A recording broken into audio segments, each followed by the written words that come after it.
Olá a todos, boa noite, sejam bem-vindos a mais uma live da Abrafim. Hoje a gente vai vamos conversar sobre o dia 1º de outubro, que foi o dia que aqui no Brasil a gente comemora a pessoa idosa, né? Então, para quem não me conhece, eu sou o Hudson. Estou como atual vice-presidente da Abrafim e a gente vai conversar um pouquinho nesses próximos minutos. E quem vai participar comigo vai ser a doutora Joana Lobo, nossa diretora nossa diretora administrativa.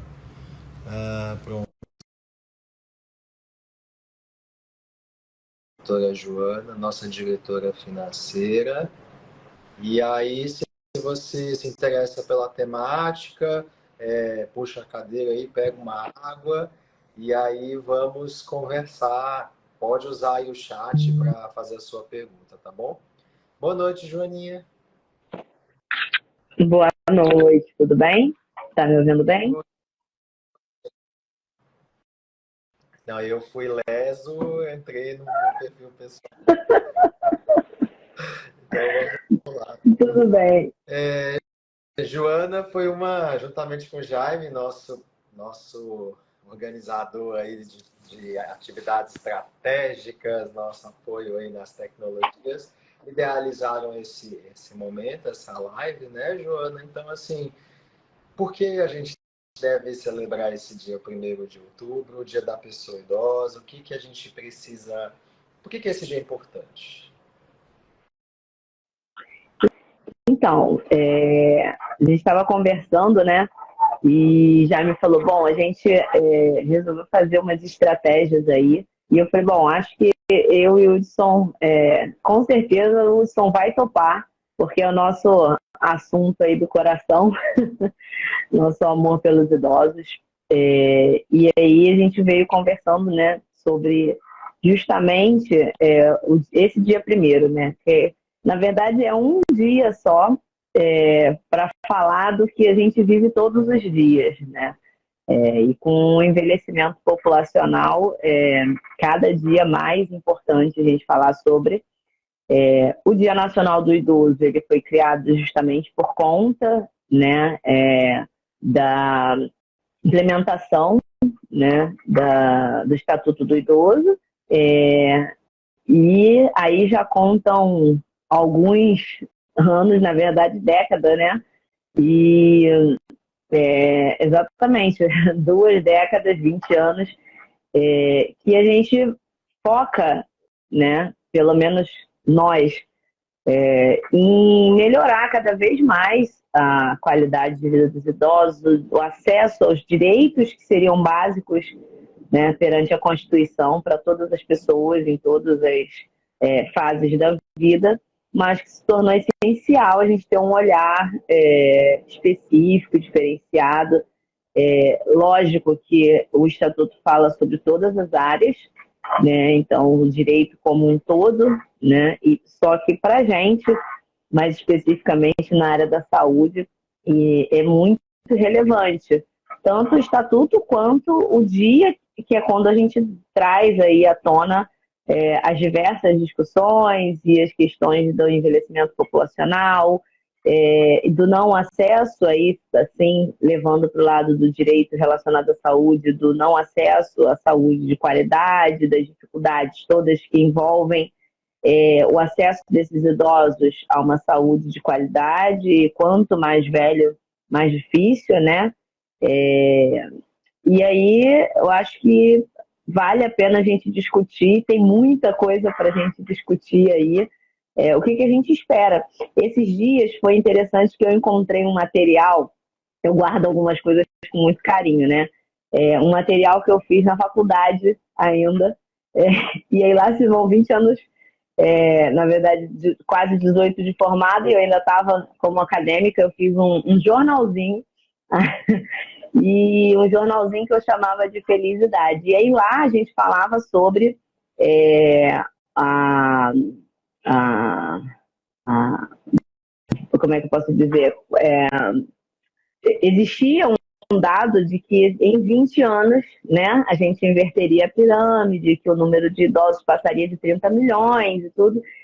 E aí, no mesmo momento, a gente acessou, né, eu e as pessoas que estavam comigo acessaram a internet para ver se, de fato, aqueles dados que naquela época eram coisas que pareciam tão distantes, né? Porque quando a gente fala, porque daqui a 20 anos a gente nunca imagina que a gente tão rápido vai chegar em 20 anos depois. E aí, realmente, assim, o que a gente falava em 30 milhões já são 32 milhões e alguma coisa. Isso nos últimos dados do IBGE, que já tem um tempinho, que a gente sabe que não é todo ano que tem sido feito, o censo, enfim. Então, a gente precisa hoje conversar, ou para ontem, né? E já há 20 anos que a gente vem falando sobre tudo isso, tanto acesso à saúde quanto envelhecimento populacional, que não é novo, né? A gente vê aí que não é novo e que passou muito rápido. Uhum. Quando a gente fala em pirâmide, né, para quem não é tão habituado com a linguagem, né, que a gente acaba trazendo muito nas discussões da gerontologia, né, a gente fala que o nosso país é um país que está envelhecendo, né? E se a gente for pegar a pirâmide populacional, que são os dados extraídos do censo, né, você observava lá na década de 70 uma base dessa pirâmide, né? Com as crianças, né? Os bebês, né? As famílias, você tinha uma média por casal, né? Em média, é o que acabava acontecendo. E quando a gente observa para dados de agora, essa pirâmide ela está a base se estreitando, né? Se você for olhar aí na sua família, provavelmente os amigos próximos, né? Tem 2 filhos, no máximo um. Tem muito casal que hoje em dia não quer ter filhos. E aí esse estreitamento dessa base, com o aumento da população lá em cima, né? Principalmente acima dos 75 anos, isso acaba impactando em relação aos serviços, os acessos aos serviços de saúde. E uma das discussões que sempre é levada em consideração é a questão da aposentadoria e do INSS. Porque quem Exatamente. acaba do INSS somos nós. Nós que estamos na ativa, né? Quer seja carteira fichada, quer seja serviço público, quer seja um empreendedor, um empresário, mas você tem que pagar os seus impostos, entre eles a sua contribuição. E mesmo você que é autônomo, é importante começar a pensar nisso, né? Em fazer a sua própria arrecadação, a sua própria previdência privada, porque é uma poupança que a gente vai guardando para quando a gente ficar mais velho. Então, o INSS é isso. Hoje a gente está trabalhando para custear a aposentadoria das pessoas que já estão aposentadas. E com essa inversão da pirâmide, como é que vai ser daqui a 30 anos, né? Provavelmente eu e você estaremos aposentados. Aí será? Então a gente também tem que pensar como é que vai ficar isso tudo, né? Então, essa inversão dessa pirâmide do ponto de vista de impactos econômicos é algo que chama bastante atenção. Geralmente, quando a gente é mais velho, a gente precisa muito mais de recursos para cuidar dessa saúde e muitas vezes esses recursos eles são perdidos porque quando a gente aposenta, a gente perde uma série de benefícios, de Benefícios. gratificações, né? Às vezes há uma redução de 1/3 do salário estimado, né, quando você aposenta. Então, o que eu gosto sempre de falar, Joana, é assim, a gente escolhe o envelhecimento que a gente quer ter. Mas isso não é daqui a 20 anos, é hoje. Você já tem que começar a pensar como que vai ser esse envelhecimento. E esse envelhecimento bem-sucedido, a gente precisa pensar nas questões sociais, econômicas e culturais, né? Então, a cultura que você tem hoje, a sua rede de apoio, ela precisa ser fortalecida ao longo da sua vida jovem, né? A gente precisa pensar em investimentos lá na frente, né? Investimento esse que começa, por exemplo, quando você vai comprar a sua casa. A gente financia a nossa casa própria em torno de 30 anos. Então faz uma continha. Se você está comprando a sua casa hoje, bota 30 anos aí. Com quantos anos você vai estar? Será que essa casa vai te servir? Então a gente precisa começar a pensar nisso hoje. E três coisas são importantes para esse pilar, né, de envelhecimento bem-sucedido. Uma cabeça boa, que ela é construída com as relações, conversando, interagindo com pessoas. Uma saúde alimentar boa, então a gente é aquilo que nós comemos, né? Então, ter a alimentação, hábitos adequados em relação à alimentação e a prática regular de atividade física. Qualquer exercício vale. O importante é que esse montante ele precisa ser corrigido conforme a idade. Adolescente tem uma demanda muito maior, geralmente 300 minutos por semana. Adulto jovem cai para 250, 200, né? Dependendo da idade que tiver. Os nossos idosos mais longevos, pelo menos 150 minutos semanais. Exatamente. E isso é interessante até para a gente que é da fisioterapia e para os nossos colegas e tudo, para a gente pensar tanto nas questões de atendimento, por exemplo, na nossa empresa, mas principalmente nas questões de acesso ao serviço público de saúde, né? Até que ponto a gente planejar ali um tratamento ou um atendimento, mesmo que não seja focado em recuperação, mas em prevenção, né, em manutenção da qualidade de vida, você fazer, de repente, um atendimento quinzenal ou um atendimento semanal, como a gente vê, às vezes, em alguns serviços, infelizmente, ainda tendo que acontecer, de 30 a 40 minutos, será que isso, de fato, vai auxiliar, né, de alguma forma preventiva real, assim, de fato? Será que isso está batendo com o que a ciência traz para a gente de informação? Né? A gente adapta o melhor que a gente pode, a realidade ao melhor que a gente tem ali no momento. Mas é interessante para a gente brigar, para a gente lutar. Não quer dizer que a gente precise manter o padrão do que está acontecendo, né? É para a gente ter argumentos, inclusive, na hora de propor mudanças aí nas políticas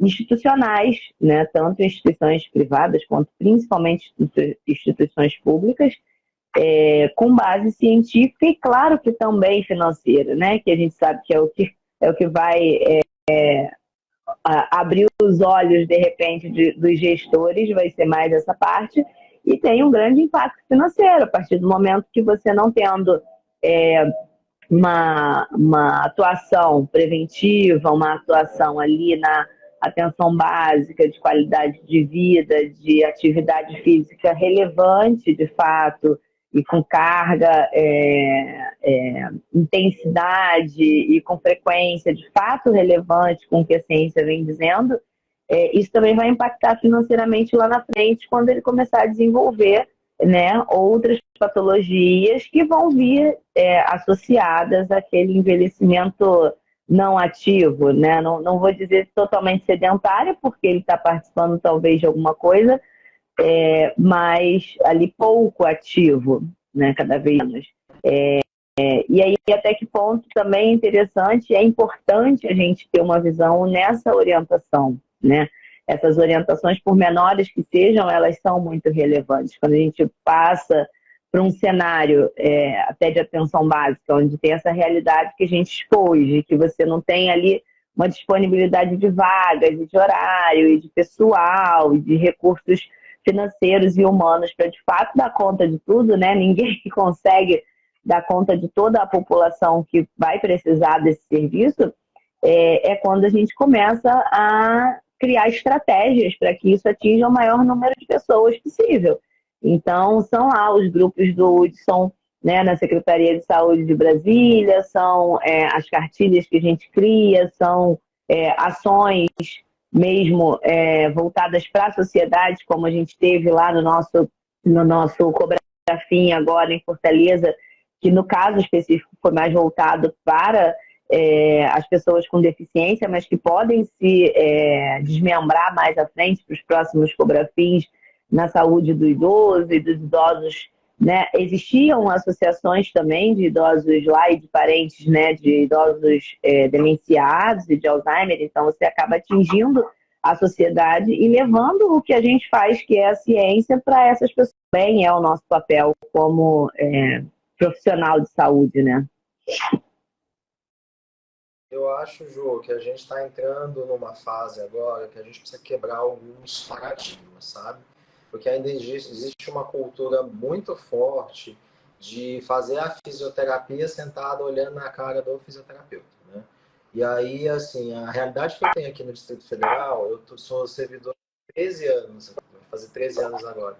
E aí foi um grande desafio, porque os serviços, os usuários vão chegando no nosso serviço, e aí a gente tem que dar vazão a esse serviço. E aí uma coisa que é bem interessante, que a gente também precisa começar a pensar, e você usou muito essa palavra, atenção básica ou atenção primária, né? Que envolve justamente essa prevenção. Aqui no Brasil a gente não tem essa cultura forte. A gente é criado, treinado para trabalhar. Então, vira e mexe, tá, né? Todo mundo, eu faço aquilo, mas lá, meus cuidados com a saúde, a gente não tem essa cultura tão forte, né? A gente está sempre trabalhando. E aí, quando chega nessa fase da vida, principalmente para o homem, isso impacta muito, né? A mulher já é bem notada, discutido na literatura, quando os filhos saem de casa, o ninho vazio, né? Há um ninho vazio muito semelhante no homem e ele é ladeira abaixo, muitas vezes, que é justamente essa aposentadoria. E aí você que nos assiste pode estar pensando aí no papai, no tio, né? Com certeza você tem alguém assim que foi só aposentar que você viu que a qualidade de vida foi água abaixo. E a gente tem que começar a pensar nisso no que fazer. Porque essa utopia que eu vou pescar, que eu vou viajar numa moto, né? A gente não consegue. Isso não é realidade, né? A realidade que a gente vem observando, com a expectativa de vida cada vez mais longa, vai viver em torno de, no caso do homem, 79 anos, são os dados que tem aqui no Brasil. No caso da mulher, em média, 83, 84. Mas mesmo assim, não é raro eu receber centenários lá na unidade. A gente tem pacientes com 100 anos que estão razoavelmente bem.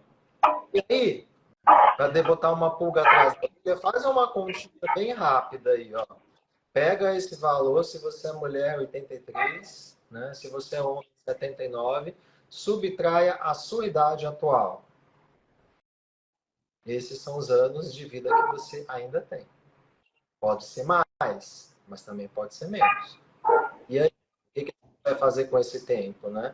E eu não vou entrar aqui na discussão de outra vida, não vou entrar em discussão de outras características, mas a vida que tem é essa, né? E o que você vai fazer nesse tempo que falta? Isso aí. E quando você começa a fazer essas contas, pega. Porque às vezes a gente passa a vida inteira esperando ter tempo para fazer alguma coisa. E aí? E agora a gente sabe quanto tempo é. Então, para de desculpa, vamos lá, começa realmente a fazer aquilo que importa e que interessa. Dividir, planejar, organizar. Né? E aí, nessas rotinas todas de cuidado, o que eu mais faço lá na minha rotina é sentar em consulta, verificar como que está o comportamento sedentário. Mais de 85% a 90% são sedentários, porque nunca tiveram o hábito de fazer e chega nessa hora que a gente precisa quebrar esse hábito. E aí o que a gente tem feito nos últimos anos é realmente perceber o seguinte, que muitas vezes a demanda social, né, ela acaba chamando a atenção, né? Então, vamos fazer alguma coisa que traga essa questão de juntar pessoas, pessoas que têm condições semelhantes, e a partir daí a gente se exercitar. E aí tem dado bastante certo, tem tido resultados bem interessantes, e esse ano, depois de 12 anos, a gente conseguiu criar uma nota técnica. A gente está fazendo um projeto piloto na região aqui onde eu trabalho, né? Então, tem mais 2 ambulatórios que estão separando parte da carga horária para atender idosos que estão vindo numa regulação.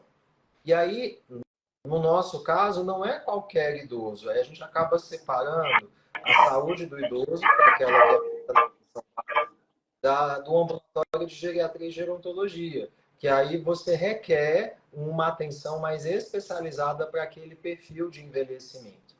E aí a gente acaba atendendo lá aqueles idosos que são mais fragilizados, né? A síndrome da fragilidade do idoso é aquela definida pela baixa massa muscular, né? Perda de peso não intencional muito rápida, às vezes perde 5 quilos do nada, baixa velocidade de marcha, risco alto de internação, né? E aí, geralmente, essas características todas surgem em pessoas que têm mais de 80 anos.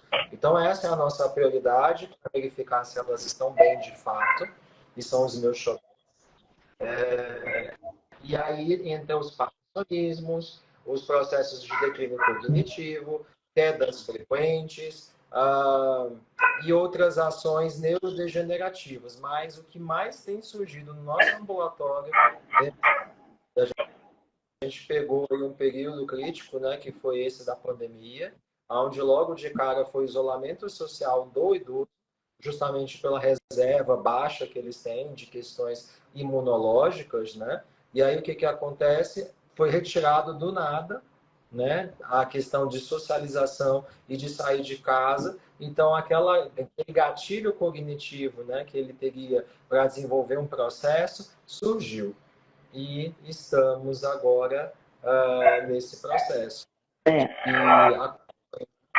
E muitas vezes demências assim, iniciadas muito precocemente, com 60, 59 anos. Eu acho que teve um probleminha de conexão. Você me ouve? Te ouço, te ouço. Tá me ouvindo? Tô te ouvindo. É. Eu percebi bastante isso também em relação aos idosos durante a época, né, de isolamento, né, e o declínio. Lógico que a gente teve associado a isso. E eu percebi isso no próprio serviço domiciliar, né? Então, a busca, inclusive, né, pela fisioterapia domiciliar aumentou, porque apesar de não estarem recebendo tantas pessoas, as pessoas também não podiam sair para manter ali o mínimo de atividades, então era um recurso, pelo menos ali garantido de confiança. E aí os que já tinham algum tipo de transtorno cognitivo tiveram uma piora importante com esse isolamento. O Moana até comentou que como eles sofreram durante a pandemia, assim, a piora física, né? E aqueles que não tiveram acesso de fato à atividade física, e aí mesmo que tivessem um acompanhamento fisioterapêutico, né? A própria questão nutricional, a questão da falta de atividade, de interação, a perda de peso progressivo ou o ganho de peso progressivo em alguns casos de idosos mais jovens que aí comeram mais, as questões emocionais principalmente, entendeu? Obesidade. Então a gente tinha ali os dois polos, aqueles que perderam muito, que fizeram, que a gente sabe que não tem a ver, não tem nada a ver, né? O ganho de peso com a perda de massa muscular, ela pode vir junto. Então ele ganha peso, mas ao mesmo tempo perde força.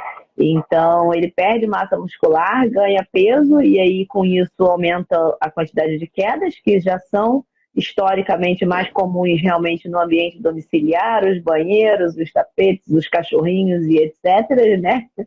E com isso, associado ali a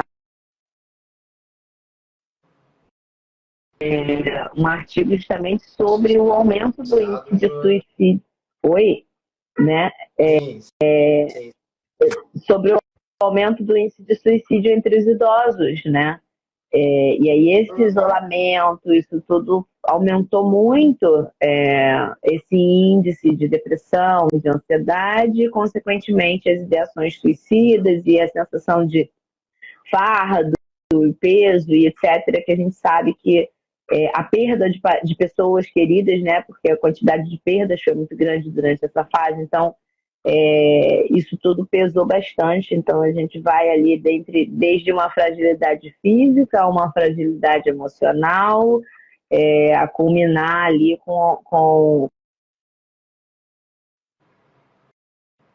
suicídio. A gente está indo agora do Setembro Amarelo, entrando no mês aí do idoso, né? Então é muita coisa. E quando você fala em atendimento idoso, né, a gente da fisioterapia acaba observando e cuidando e tratando as demandas que são físicas. E isso sempre é muito bom deixar claro, né? Porque a gente trabalha dentro de equipe, e até mesmo pelas resoluções, né, que a gente tem nos nossos códigos, né, na nossa resolução da nossa profissão, a gente atua nas demandas físicas, né? Ah, mas e os processos cognitivos? A gente sabe que a gente atua indiretamente. Então, aquele idoso que faz exercício, principalmente o exercício aeróbio, né, ele tem uma melhora de questões cognitivas, né? Então, ele não vem para a fisioterapia para fazer joguinhos, né? Que acaba que a gente entra na competência de outros colegas. A gente trabalha bastante usando, por exemplo, as questões cognitivas como um dificultador do exercício, né? Então, você vai fazer um exercício de, por exemplo, ficar num pé só. E aí, daqui a pouco, você vai fazer esse mesmo exercício fazendo conta. Então, em vez de eu colocar um balancinho, como a gente faz na demanda cognitiva. Você pede para ele criar a estratégia para ele chegar até o final do seu circuito ou das estações de trabalho, né? Falando em estações, o Dr. Gustavo Cristofoletti está aí presente, ele falou sobre isso na palestra dele lá no Cobrafim. Solange Canavarro também está aí. Então, é isso que a gente acaba pensando, né? É pensando que a gente tem um arsenal terapêutico muito interessante e, por meio desse arsenal, indiretamente, a gente atua na cognição, né? E aí, se esse paciente realmente ele tem mais demandas de cognição, de saúde mental, provavelmente a gente precisa estar encaminhando para o psicólogo, para o terapeuta ocupacional, se tem as questões de peso, como Joana bem falou, para o nutricionista. O que eu vejo muito, sabe, a gente quer resolver todos os problemas do nosso usuário, principalmente da pessoa mais idosa, e tem uns que são muito doces, né? Você tem vontade de botar no colo, e aí você acaba comprando a causa dele, mas muitas vezes o amor deixa a gente cego, né? Então a gente deixa de visualizar as necessidades que ele precisava ter se fosse atendido dentro de uma equipe completa. Então, assim, não seja egoísta com o seu idoso, né? Divida ele com outros colegas, caso tenha a indicação. Tá bom? E aí tem muita ferramenta, tem muita forma de você investigar para saber se ele realmente tem ou não indicação nesse momento só da fisioterapia, se de repente ele já está na hora de desmamar da gente ir para a educação física, e aí a gente vai caminhando traçando esses caminhos de boa. Exatamente. Esses dias, inclusive, passei por isso, né?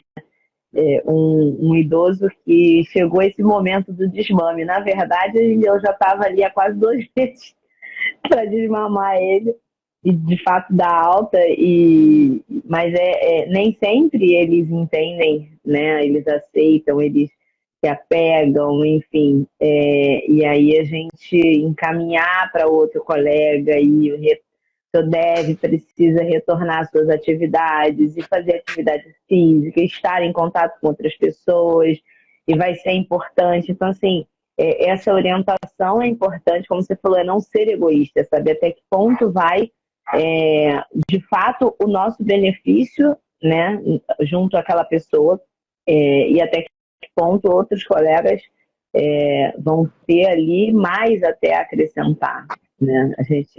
Eu digo que o nosso papel junto ao paciente é justamente se tornar substituível ou se tornar desnecessário.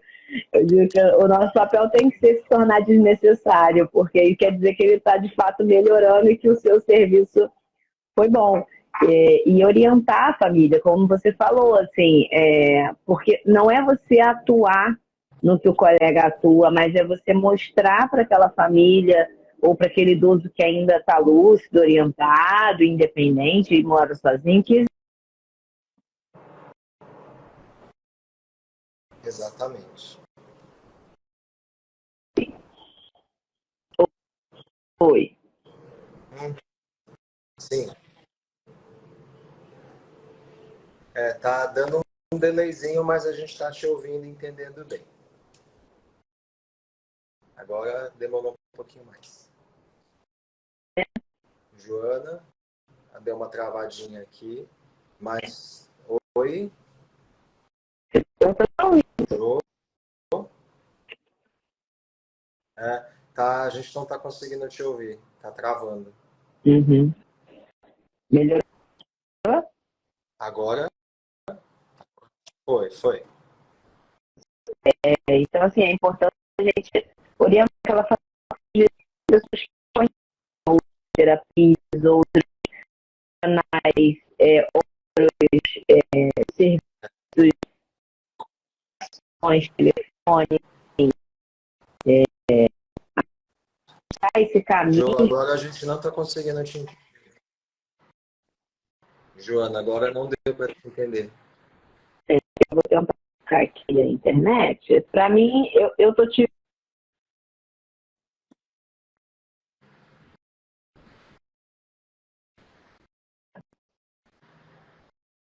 Oi, melhorou? Agora eu te Melhorou? escuto. Voltou Uhum. a ficar mais estável agora.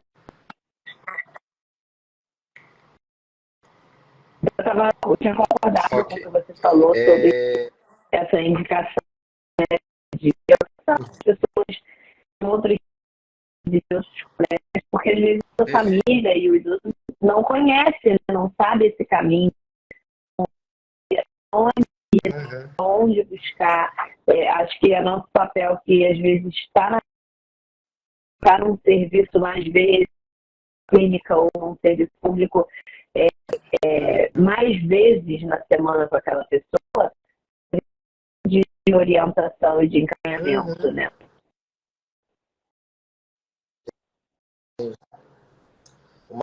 Uma coisa que é importante, uma coisa que é importante deixar claro também é assim, a gente estava falando nessa discussão agora sobre alta, né? E aí vem uma coisa que, assim, dentro da neurofuncional a gente escuta isso todos os dias, né? Ah, vocês atuam com neuro é fácil, porque o paciente fica com vocês pro resto da vida.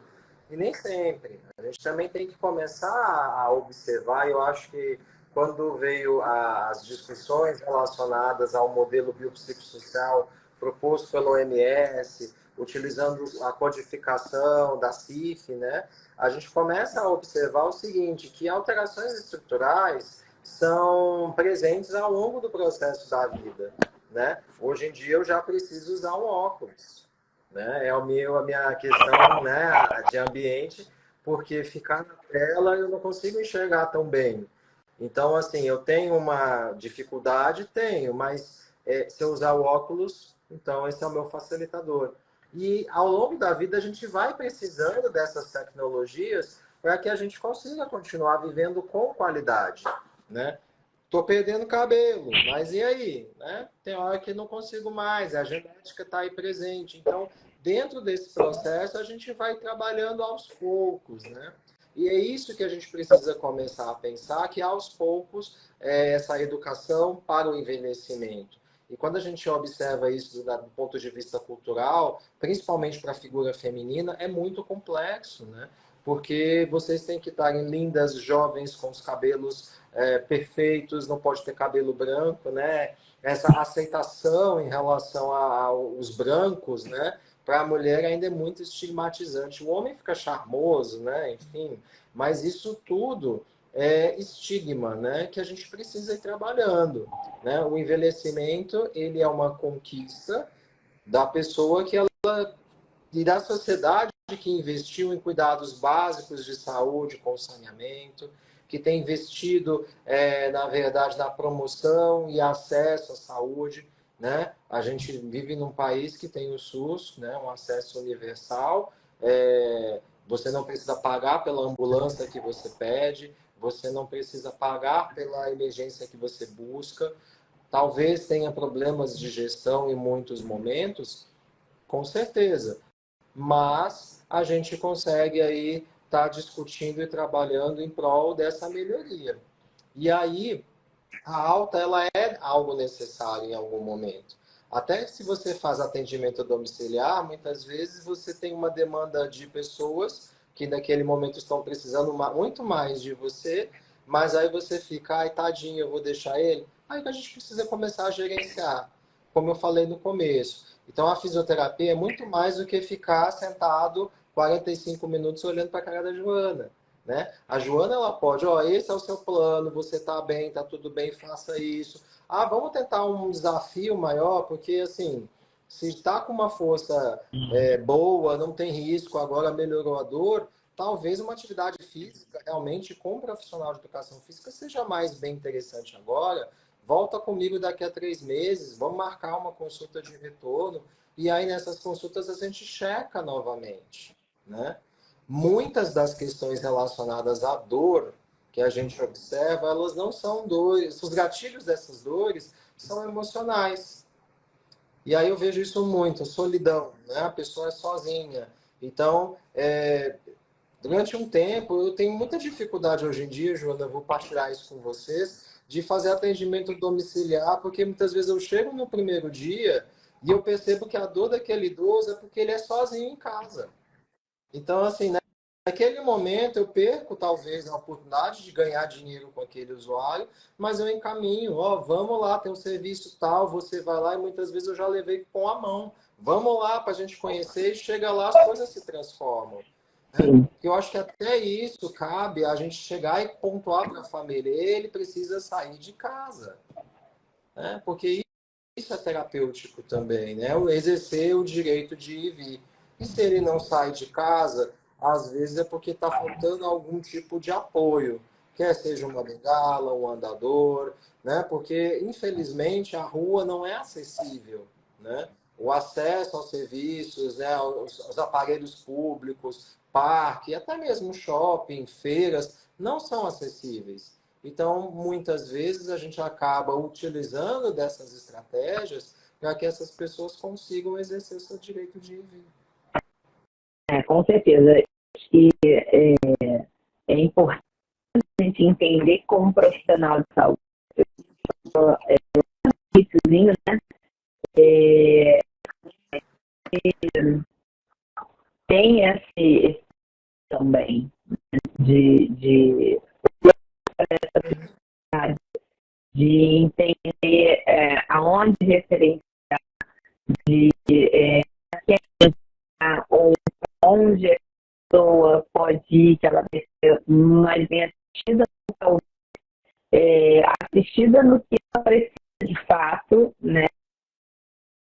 Não maquiar ali o que está vendo, e essencial, quando a gente fala, não é observar todas as dificuldades que a gente encontra no caminho, mesmo que você esteja orientando da forma adequada, para brigar políticas, quando a gente fala o Estatuto do Idoso, brigar por políticas públicas que de fato façam acontecer e colocar em prática o que está lá, né? Porque entre existir o Estatuto e ele ser cumprido, uma distância grande. A gente sabe que tudo, né? E como profissional que está ali todo dia com os idosos, seja no serviço privado, seja no âmbito hospitalar, seja a gente ser o mais sincero possível e o mais orientador possível e brigar ali seja né? Existem muitas dificuldades por exemplo, que você comentou, às vezes o idoso está sozinho, a dor dele é solidão, quando o tempo, o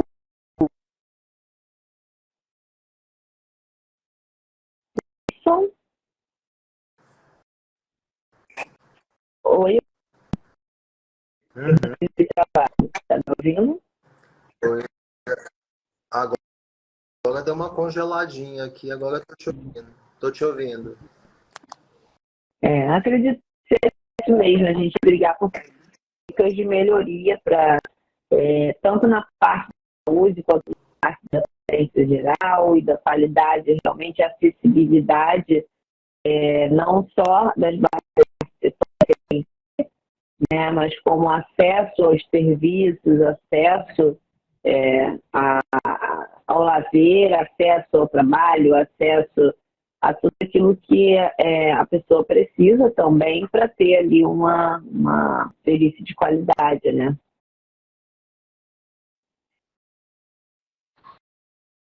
Com certeza. Aqui tem um monte de gente falando oi, dando tchau, né? Obrigado aí por estar nos acompanhando, né? E aí é uma das coisas que a ideia é falar sobre esse dia, que é um dia para a gente pensar não somente no acesso dessas pessoas do hoje, mas também para pensar no futuro que nós deveremos ter ou queremos ter quando nos tornarmos pessoas idosas também, né? Quando a gente fala na especialidade, né, a Brafim, a gente fala muito de doenças no sistema nervoso e muitas delas, tanto na periferia quanto no sistema central, acabam surgindo justamente nessa faixa etária, né? Ou até mesmo a pessoa, ou mesmo a criança que teve um problema, ela também envelhece. E ela também vai envelhecer de característica distinta. Então a gente precisa começar a estudar, a entender como que funcionam esses envelhecimentos atípicos, né? Porque o típico, em tese, a gente já sabe como acontece, né? A gente espera, na verdade, que algumas coisas que já existem política pública possam acontecer, mas cabe a gente realmente cobrar os nossos direitos, né? A aplicação disso, orientar as famílias, né? Os cuidadores, muitas vezes, eles são extremamente sobrecarregados por conta dessa questão do cuidado. E é uma das coisas que nos últimos anos eu tenho feito bastante aqui, sabe, Joana? Que é cuidar de quem cuida ao mesmo tempo. Então eu estou lá fazendo o exercício ou cuidando do seu Joaquim e a esposa dele, que muitas vezes também é idosa, tá lá fazendo a mesma atividade. E tá tudo bem. Então, quantas e quantas vezes eu já não fui a fazer atendimento domiciliar, tô atendendo o marido, a esposa tá lá quieta e vamos lá, senta aqui, faz junto comigo. E aí a gente começa a cuidar da família, né? E aí o resultado sempre é muito positivo. Ah, com certeza. Isso é dado estatístico, né? A maioria dos cuidadores, que a gente fala dos cuidadores, mas a gente pode dizer das cuidadoras, né? Porque a maioria realmente das somente no âmbito familiar são as mulheres. Sejam as filhas, sejam as esposas em geral, o papel do cuidado, e aí é social isso, né? Quem assume o papel do cuidado em geral é a mulher, né? E quando você falou sobre o envelhecimento atípico, é muito importante a gente pensar nisso, né? Porque às vezes a gente eu sou da área do adulto e aí eu não estudo ali aquelas patologias que acometem muito mais a pediatria e esquece que as coisas envelhecem.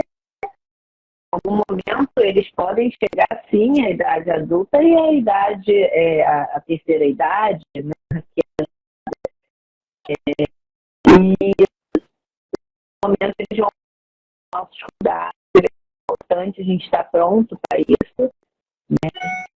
Por exemplo, aquela criança atípica que foi cuidada pela mãe, né?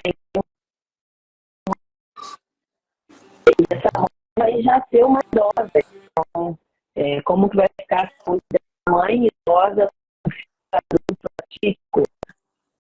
É importante a gente ter esse população que é tão grande e tão relevante aí em relação aos nossos cuidados, né?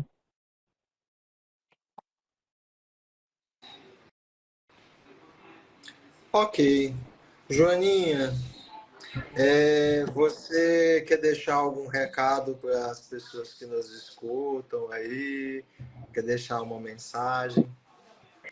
Eu acho que a minha mensagem sempre né, a da orientação, a do ser profissional de saúde, ter um olhar muito além do cuidado, né? Do atendimento, porque o cuidado abrange muito o atendimento. eu sempre falo isso, né? Filho da saúde, é importante a gente ter esse olhar.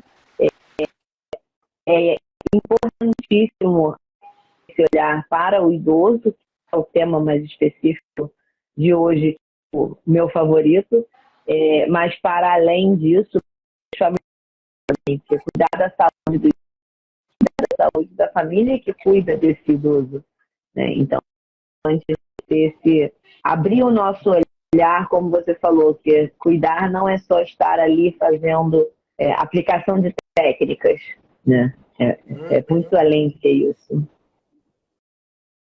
Exatamente. E uma coisa que pode ajudar bastante nesse processo eu tenho que estudar mais, mas talvez a gente precise treinar um exercício de empatia, sabe? Que a gente começa, todo velho, abre aspas, todo velho é chato, todo velho reclama, todo velho é assim. Mas por que isso está acontecendo? Muitas vezes é porque ele tem questões emocionais aí associadas que vai se manifestar em dor, né? Para chamar a atenção? Sim, é para chamar a atenção. Mas aí como que a gente vai dar essa atenção, né? Provavelmente levando a pensar e a refletir. A gente está tendo uma oportunidade aqui na minha unidade de trabalhar junto com a psicologia. E eu sou apaixonado por música, você sabe, né? Então eu sempre gosto muito de utilizar os elementos da música, mesmo que seja a letra, e dar um significado.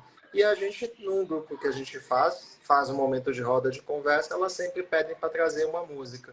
A de hoje de manhã foi o que é do Gonzaguinha. Que ela fala no Adoro. refrão. Viver e não ter vergonha de ser feliz, cantar e cantar, a beleza de ser um eterno aprendiz. Eu sei que a vida podia ser bem melhor e será, né? Aí faz essa projeção, mas isso não impede que eu repita, é bonita, é bonita, é bonita.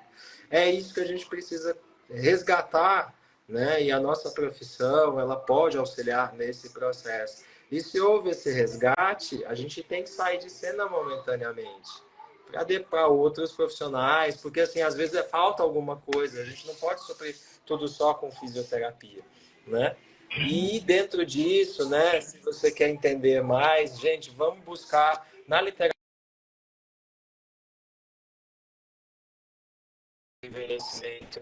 É um filme lindo, leve, e fala sobre namoro nessa idade, né?